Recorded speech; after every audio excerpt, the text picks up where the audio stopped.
요한과 그 무리들은 예레미야를 통해서 하나님께서 주신 그 말씀, 애굽으로 내려가지 말고 유다 땅에 남아 있으라라고 그렇게 하나님께서 명령하셨습니다. 그러나 그들은 하나님의 명령 앞에 불순종하고 기어코 애굽 땅으로 내려갔습니다. 예레미야에게 기도의 그 중보기도를 요청을 했지만 예레미야를 통해서 중재를 부탁을 한 거죠. 올바른 기도의 모습이 아닙니다. 자기의 뜻을 전혀 굽힐 생각 없이 하나님을 오히려 설득하려고 했던, 자신의 주장과 계획을 그대로 관철시키려고 하는 그런 목적이 있는 그런 기도였습니다. 하나님께 기도하는 것은 우리의 의견을 관철시키려고 하는 데 있지 않습니다. 우리가 하나님 앞에 기도하는 것은 내 생각과 내 고집이 기도를 통해서 꺾여져 나가는 것이 기도하면서 드는 성숙한 생각인 거죠. 우리가 기도를 하면 할수록 그 크신 하나님의 사랑과 자비와 인자하심 앞에 겸손하게 무릎 꿇고 그 존재만으로도 감격하면서 나아가는 것이 기도의 본질이라고 하는 거죠. 그러면서 우리가 가지고 있던 아집, 내 생각, 내 뜻이 하나님 앞에 기도를 통해서 수정이 되어지고 변화가 되어지고 고쳐지는 것이 기도의 정말 깊은 단계로 나아가는 그런 과정입니다. 이 무리들은 뻔히 자신의 생각을 고칠 생각도 하지 않고 굽힐 생각도 하지 않은 채 아주 뻔뻔하게 기도의 중재 요청을 하고 있는 것을 봅니다. 하나님 앞에 불순종하고 온전한 하나님 앞에 드려지는 그런 기도가 아니었던 거죠. 기도의 방향이 잘못되었다라고 하는 겁니다. 오늘 예레미야를 통해서 하나님께서는 애굽 땅으로 내려가서 살고 있는 이 요하난과 남은 유다 무리들을 향해서 다시 한 번 더 말씀해 주고 계십니다. 3절 말씀입니다. 이는 그들이 자기나 너희 조상들이 알지 못하는 다른 신들에게 나아가 분향하여 섬겨서 나의 노염을 일으킨 악행으로 말미암음이니라.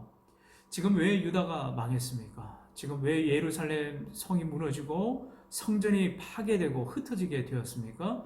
하나님 앞에 끊임없이 불순종했기 때문에 그렇습니다. 그들이 다른 신들에게 절하고 다른 우상들에게 그들을 숭배했기 때문에 그런 거죠. 그렇게 하지 말라고 돌아오라고 끊임없이 외쳤지만 오히려 선지자들의 그 경고를 무시하고 그들을 때리고 박해하고 심지어 죽이기까지 했습니다. 하나님께서 거듭되는 그 경고와 심판의 그 예언의 말씀에도 불구하고 그들은 고칠 생각이 전혀 없었다라고 하는 거죠. 습관화된 죄, 그저 형식적으로 드려지는 예배, 하는 척만 하는 이런 신앙, 하나님께서 이들의 음란하고 패역한 그 죄악들을 하나님께서 마침내 심판하게 하셨다는 것입니다.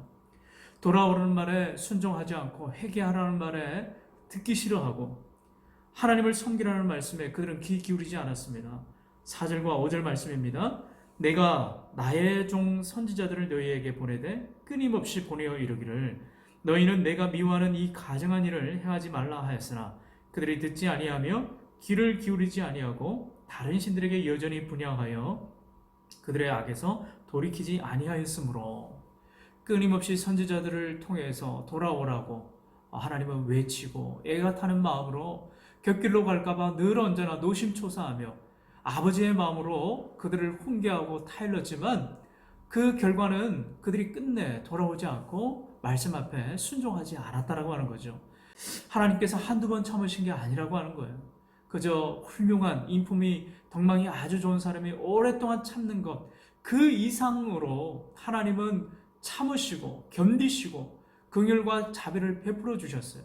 그럼에도 불구하고 그들은 듣지 않았습니다. 하나님께서 왜 이토록 참으시고 또 마침내 이렇게 심판의 채찍질을 가하게 하셨을까요? 사랑하시기 때문에 그렇습니다. 자녀들을 사랑하는 그 아버지의 마음으로 그 유다 백성들을 사랑하시고 우리들을 사랑하시고 그래서 끊임없이 참으시고 돌아오라고 다시 하나님 앞에 온전하게 설 수 있도록 그렇게 기회를 허락해 주셨다고 하는 거죠. 혼내심에도 불구하고 그 상처를 싸매어 주시고 위로하시고 치료하시는 분이 바로 우리 하나님 아버지시라고 하는 겁니다. 거듭되는 경고와 큰 심판, 하나님의 그 벌하심을 경험했음에도 불구하고 남은 자들, 불순종해서 지금 애굽 땅에서 살고 있는 사람들 여전히 그 땅에서 범죄하고 하나님을 찾기보다는 이방 신들을 의지하고 그들을 경배하는 모습을 보게 됩니다. 전혀 변화가 일어나지 않았어요. 오늘 우리의 심령에 고난으로 인해서 혹은 여러 가지 환난으로 인해서 마음이 혹이라도 무거운 그런 지체들은 없습니까? 여전히 기도하지 못하고 두려움 가운데 사로잡혀 있는 사람들은 없습니까? 혹은 내 신앙에 아무런 변화도 일어나지 않고 갈급함도 없고 영적인 변화가 전혀 일어나지 않는 그런 사람들은 없습니까?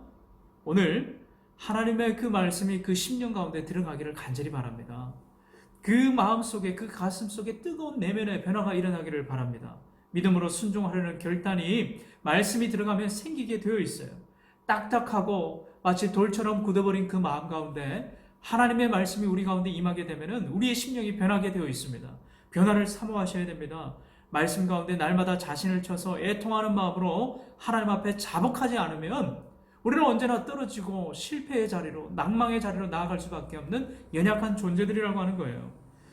오늘 내 마음 가운데, 내 내면의 영적인 변화를 기대하시길 바랍니다. 우리 모든 사랑하는 청년들이 내 삶에 주시는 하나님의 은혜, 그 은혜 없이는 내가 살아갈 수가 없습니다. 그래야 우리가 살아날 수가 있습니다. 그래야 우리가 다시 회복할 수가 있습니다. 오늘 우리의 내면의 영적인 변화를 기대하고 다시 살아나기를 간절히 소망하십시오. 그래야 오늘 그 하나님께서 우리 가운데 역사에 주실 줄로 믿습니다. 오늘 하루 하나님께서 나를 변하실 것이라고 하는 그 기대와 소망을 가지고 주님 앞에 나아가시는 우리 모든 청년들이 되기를 간절히 바랍니다.